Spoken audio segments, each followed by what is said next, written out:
Hi, welcome to Wings for Life. My name is Ann Edenfield-Sweet, and we are so excited that you are with us tonight. We have a very exciting guest. We have Deputy Cabinet Secretary of the state of New Mexico, Karen Kahn, with us. And Karen has such an extensive background. It's really exciting. In fact, she started in New Hampshire, and I've actually been and done some wings work in some of the prisons where she's been there. Then she went to Maine, haven't done work there. Then she went to Florida, and I've done Wings Family Days in Florida. And then she went up to Alaska, where she gained a lot of experience with public and private correctional environments. She's worked in adult and juvenile settings. She has had positions from probation officer, training director, regional chief, and deputy commissioner at the Alaska Department of Corrections, and now she is our Deputy Cabinet Secretary. So she just has a wealth of experience. She's got a degree in psychology and education from Salem State University, a master's in business administration for the Southern New Hampshire University, and a master's degree in information technology from American Intercontinental University.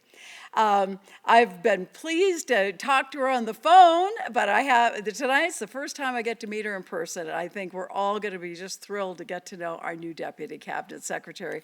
So Karen, welcome. We are so happy you're here. Thank you. Wow, it's hard to live up to that lead-in, but I'll definitely try. And I really appreciate Ann giving me this chance to talk to everyone. I know I'm going to talk a little bit about where we've come from COVID and where we're going soon. And I really want to wrap that up as part of just what's going on inside the prisons for programming and how do we take that time and not have it be dead time and really build to something as our citizens return back into the community. So hopefully I am sharing my PowerPoint, and I think I'll get a thumbs up if I'm not. Great, so a little bit of the overview. Happy to say we are looking at ways to begin opening up as we have, as COVID is starting to affect us less. We're getting more and more people vaccinated. We're certainly following the safety precautions and the directions of the governor and of the Secretary of Corrections. But we are looking at how can we start having, what needs to happen to start having families and visitors and volunteers coming back in. So we are in that process right now. And all I can say to help promote that is go out and get vaccinated. You know, the more people that are vaccinated, the more it will certainly help us move forward with this initiative. It has impacted, as you know, in trying to keep everyone safe, staff and inmates safe. We've restricted movement. We've not only with people coming in, but within the facilities. So it's really exciting that we can look at that in a different way now. So kind of an overview of what I'm presenting under that piece, what we've gained from COVID in terms of technology, and how we've been able to start moving forward. So just looking at it, I want to break it into the current programs within the Corrections Department, talk a little bit about the technology we're using now and moving forward, the reentry process and how we hope to see that changing moving forward, future initiatives, and then really looking at our community service providers and how dependent we are on the community to be successful with any sort of reentry effort. I think what's a little bit different is we are taking a very holistic approach to everything we're doing, whether it's health and how does COVID tie into that, how does education and programming and a person's needs, because everybody is multidimensional. And I think sometimes we have a tendency to look at inmates and reentrants in this, is really this one-dimensional approach, and we're really looking to change that. And part of the way we're doing that is with a tool that's a risk needs assessment. we call it Compass, but really what it's doing is, what's that person's needs? What's their risk level? How do we tailor programming to really help a person be successful in the institution and also when they enter back out into the world? And we want it to be a real positive use of that time. A lot of times people are looking at programming saying, I just want that to fill my time, or hey, that looks good. There's no overall plan to how this is all put together. And that's what we're looking at now, is if we're going, I'm sorry, things are moving around me. And we really want the person, the inmate, to be part of that plan. It's like, okay, these are risks and needs, and this is how we want to respond to that. But what do you need to be successful? It's like, do you need to do certain training? If you're like, hey, I want to get out and I want to be a welder, how do we start putting that together? What do you need to be successful here as that welder? And it's like, you need an educational component to that. You need a career training component to that. And that's what we're building with that person in the institutions. We also want to include correctional industries in that. So if somebody wants to be a welder, and then there is a metal shop or something sort of metalworking in correctional industries, let them apply for that. This is what is going to be happening once you get out into the community again. Let's start mimicking that. Let's start normalizing what we do inside the institutions. And so not only would they apply for that job, but they might go to an officer that they've worked with and said, hey, I've worked with you on this crew. Will you give me a letter of recommendation? Will you reach out and help me get this position? We also then want to take that and move that in the community and maybe do some work in the community and perhaps in reach with some of the unions, perhaps Ironworkers Union, so they can start talking to these inmates before they're even released. They can start looking at apprenticeships. They can look at what do they need to do to be a member of that brotherhood, be it Ironworkers or whomever. As you can see, we're just really starting to look at a total person and a whole component and how we move into successful reentry. I do want to talk a little bit about the educational piece, and I know that Director Morgan Jaco has spoken to you all before and has probably hit on a lot of this. So I'm just skimming across it so it won't be really redundant for those of you that I know follow these broadcasts and certainly follow the work that Wings and everyone else is doing in the community. But just to show that we work with, we have basic adult education, we have contracts with universities across the state, and we're increasing those contracts. And as we increase those, we want to make sure that there is a continuity of education. So if you start your classes in one facility and you're moved, you'll be able to continue and complete that and move towards an associate's degree or a certificate or something, rather than a lot of inmates have said they feel like they hit a stopping point. It's like they move to another institution and they have to start again, and then they have to start again. And that is very frustrating, and that is really that loss of momentum that's important to be successful in getting your degree. So we're working to change that. Some of our vocational classes, we did have fiber optics. We're now looking for our 2 instructors retired, left, and we're looking for instructors for things like fiber optics. We have a program that repairs wheelchairs with a community provider. And what can happen with that and what we want to grow from that is that not just that you repair the wheelchairs and it goes to Johnny's Wheels. It's not Wheels for Life. I'm getting this confused with where we are, but Wheels for the World, where these wheelchairs are given to people that really need these across the world, which is great and positive, and the women in this program get amazing fulfillment from this. But we can also partner with the World Health Organization that has some basic training components that go with this. So we build those basic training components. And then that will also teach people how to position somebody in a wheelchair. And then they can take those skills to work in the medical arena and can be, it's just seeing how this small piece, we need to continue to build it, because we can grow that. We can grow that for certifications, through mentorship, and through some sponsorship with the hospital or some other provider.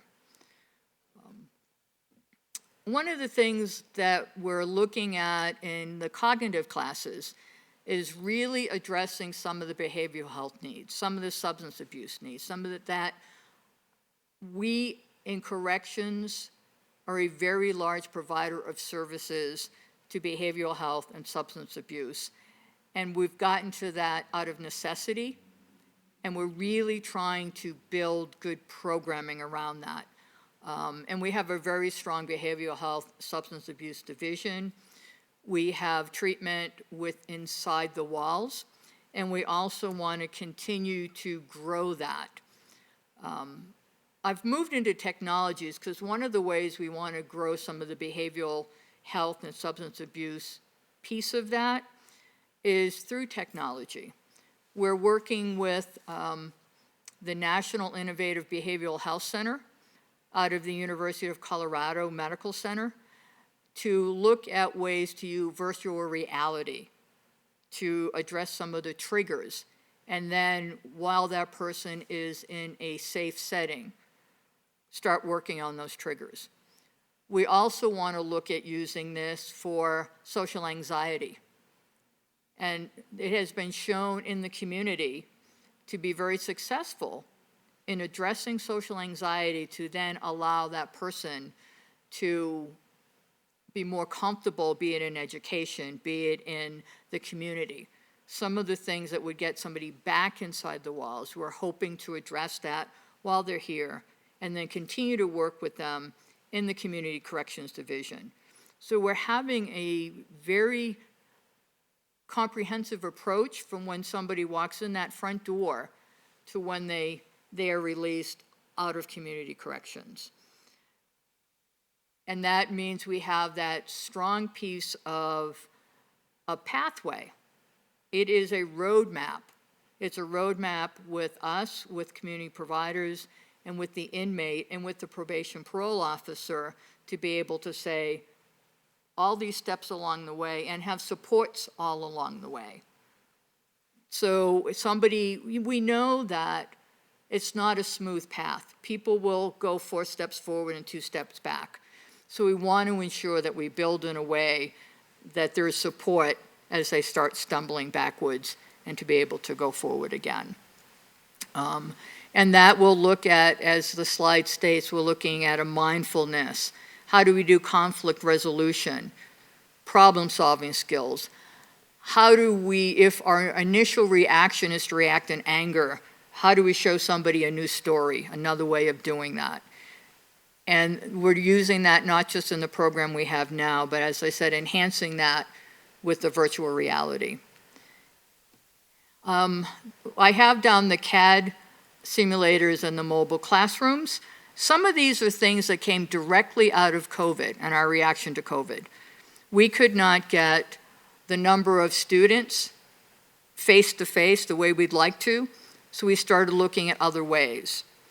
The mobile classrooms are something we will start building on, that our goal is to have a simulator in a van that we can take around to the different facilities. We've also started to use tablets, and that's something that I don't think we would have looked as favorable on, except to make COVID work, to make visits work. We use technology. To continue to have hearings, we reached out to technology. And to do this, we need to be wired differently. So we've spent the past year wiring for all these new initiatives, and now we're positioned to really move these initiatives forward, which will only enhance as people come in, but still continue to be connected. You know, kind of like tonight, being connected through Zoom, that we can still stay connected through Zoom, but at the same time, have face-to-face. And so in face-to-face, deal with the technology and then come back for discussions and enhancing pieces of that. We're doing reentry differently. What a surprise that most of the things I'm up here saying are things we're doing differently. We're looking at what does it take at what point from release. And we also want that person to walk out with a package of what they need to do. And it goes back to that, this is your roadmap. So you're 120 days from release. What do you need to do? What do you have to have in place? We need to start looking at IDs. We need to start looking at places to live. We need to start looking at jobs. We need to start introducing you to your officer on the outside that's going to be supervising you in whatever capacity. And what are your conditions of release? And let's start setting that up as you're 90 days from the door, or you start at 120, you look at 90, you want somebody comfortable, and as much as possible, we're going to start doing more in-reach, not just through this technology, but that in-person in-reach, so somebody knows who they're going to see, which takes a lot of the fear out of that. When somebody walks out, and all of a sudden you're looking at a town that might be very different from what it looked like when you walked in the door, perhaps a bus system that's very different, and who's this scary person that I'm going to see? That's what we're trying to reduce with this, talking to somebody and setting that plan and giving them a copy of that plan before they walk out the door. And as you can see, we have a resource list. We have a map. We have a map around town. And it's like with bus schedules or the rail schedule. Here's your contact. What else do you need? If you need to get a driver's license, how do you get there? How do you get your, depending on how long you've been behind the walls, you might have to get your driver's history. Or something you might need to have to get a birth certificate. That maybe your wallet that wouldn't even have your birth certificate in it, but wherever you were living is no longer around, nor is any of your property, so you have to start from scratch. So it's like, okay, at 120, you need to get a birth certificate out of state. How are we going to do that? And let's work you through that. Let's ensure that you're set for any sort of medical.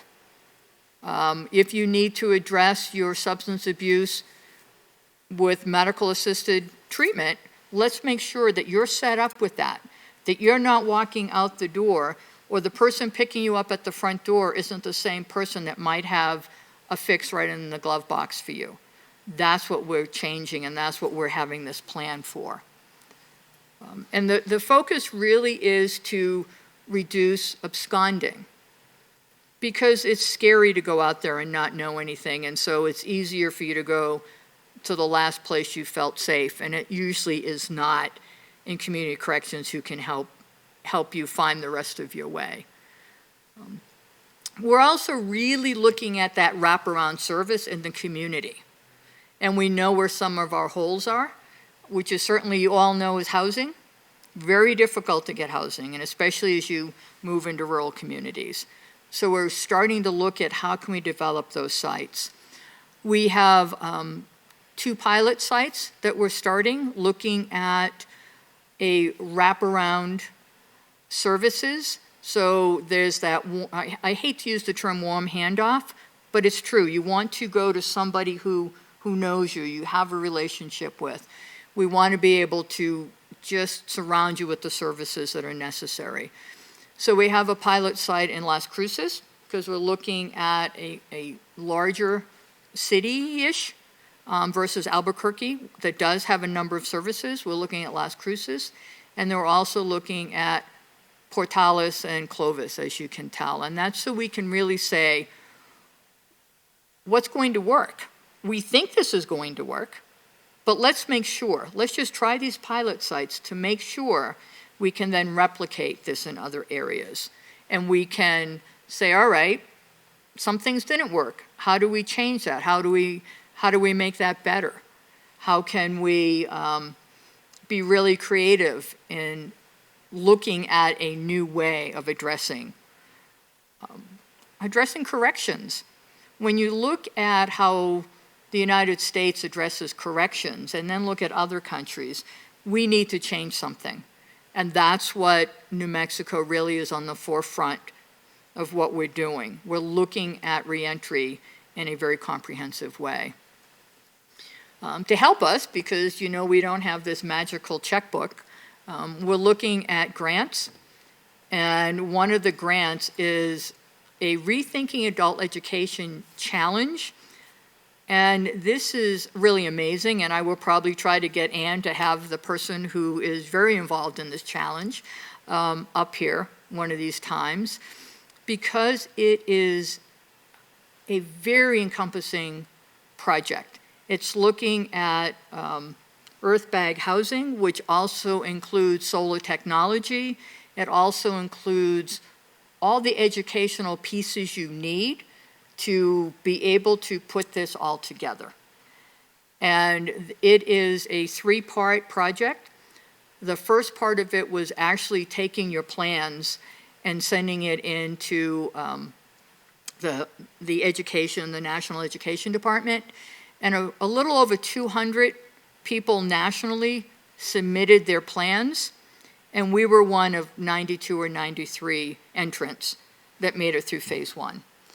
So now in phase 2, we've had technical assistance to help us develop an operational plan, and that is going to be submitted next month. And of course, I firmly expect that we will win money to be able to implement this and to be able to test this. And if it really is as comprehensive as we really believe it is, and we have seen the community step up and try to help us, because we're working with vocational, we're working with all the other state agencies to help us put this together. And so I expect it to be pretty impressive, and that we will get the last phase of this, where we have money to implement this, and hopefully to implement it for a little bit more than a year. The community of practice we're involved in right now, and again, as technical assistance, and I believe Anne's been in on these meetings, to really have all the providers in the community come together to say, this is what we need from the Department of Corrections to make this work, to really work with reentrants, and this is what we as a department really need for the people that we supervise. And it is a partnership with, I think, every possible community provider that we could think of to get a comprehensive view and a comprehensive package of where do we go next. And part of where we go next is this last Innovation and Reentry Initiative. And this is a 4-year grant. Year 1 is the planning phase that we hope to build off of all the work that's been done with our community of practice. We will be developing a statewide task force that will include everyone, including tribal governments, to be able to say, how do we move this needle? How do we provide what we need to provide for anybody returning to anywhere in New Mexico, and have it be a very smooth transition? And then the last part of that is the implementation of that. So all of you got to keep our fingers crossed, knock on wood. We just submitted that. We won't know about that until the end of September, because it is a federal grant. So I'm trying to kind of encapsulate this. I think all of you listening to this can certainly see where we would not have had this, quite honestly, or this far down the road, without the technology, that with all the negative things that COVID brought with it, this is a positive thing. And as we start opening up I think it will become even more of a positive thing. Just a list of the role community service providers really give to us, which I cannot say how important that is. And that's just a quick list of that, and you all are part of that, and you all certainly know that. So I'm trying to watch my time at the same time. I haven't gotten the hook yet, but I think that that's a quick summary, and I really want to thank you all. Thank you. Wow. Do you see why I'm so excited? New Mexico actually has had really innovative leaders over the years. I've been doing Wings for 26 years. I worked in prisons in 20 states. And it's been exciting how New Mexico has had, oftentimes we're number 1 or number 50 on the wrong side of that scale, but with our corrections department, they really have been innovative. They allowed us, the first in the country, to allow families to come in with adults and volunteers and all be together and do our family days. And now this innovative programming that they're doing. And bringing in leadership from other states, so to bring in some of the experience that they've had. So I am so excited. So Karen, I'm so grateful that you are here to share with our families and with anybody listening, because what we're doing here through our Zoom programming is reaching people around the world. And again, Wings would never be doing this if COVID hadn't happened. So out of COVID, there are many wonderful things that have happened, and I'm excited about how the Corrections Department is using this technology. They're allowing us to do Zoom trainings right into every prison in the state of New Mexico. How amazing is that? Certainly a year ago, we never could have been able, it wouldn't have even existed, the technology. So it's very exciting. And so if you've got a loved one incarcerated, if you are looking at incarceration, if you're looking at getting out, there are all kinds of programs. I've been part of some planning that is going on, and there are people that care. They truly, truly care. And that's the most important thing. They know the issues, they know the concerns that everybody has, and they are trying their very best. So any suggestions that you got, send to me. I'll send them on to the Corrections Department, and we will see what we can do to help try to make change in a very, very positive way. Now, I always close with a story. And so here's our story tonight. I was trying to think of what am I going to share as kind of a story, and I love this story. It's called The Butterfly. A man found a cocoon of a butterfly, and one day a small opening appeared, and he sat and he watched that butterfly for several hours as it struggled to force its body through that tiny little hole. And then it seemed to stop making any progress. It had appeared that it had gotten as far as it could go, and it could go no further. Well, the man decided he was going to help the butterfly, so he took a pair of scissors and he clipped off that remaining bit of the cocoon. And the butterfly came out easily. But it had a swollen body and small shriveled up wings. And the man continued to watch the butterfly because he expected, he thought at any moment the wings would enlarge and expand to be able to support the body, which would contract in time. But it didn't happen. In fact, that butterfly spent the rest of its life crawling around with a swollen body and shriveled wings. It never was able to fly. What the man, in his kindness and haste, did not understand was that the restricting cocoon and the struggle that was required for that butterfly to get through that tiny little opening, that was God's way of forcing fluid from the body of the butterfly into its wings so that it would be ready for flight once it achieved its freedom from the cocoon. Well, sometimes struggles are exactly what we need in our lives. If we went through life without obstacles, perhaps that would cripple us. Perhaps we would not be as strong as we could have been. And perhaps we would never fly. The author is unknown on this, but I just love it because I know if you're watching this, for whatever reason, you are going through struggles in your lives. So look at this struggle that you are going through and how can you use this to better your life and your loved ones. So I thank you for being with us tonight. Now, if you're part of Zoom, please stay right here. We're going to go to breakout rooms. You're going to be able to talk to Karen and be able to ask her some questions too. If you're part of our Facebook audience or YouTube, this will be the end of our program. But I hope you'll join us next week. Next week, we're talking about another very serious but difficult topic, suicide, which is a national crisis. And we all need to be aware of what is going on. How do we help our loved ones? How do we help people that are struggling with any issue related to suicide? So I hope to see you next week, and I'm so grateful you're here tonight. Thanks, everybody. Good night.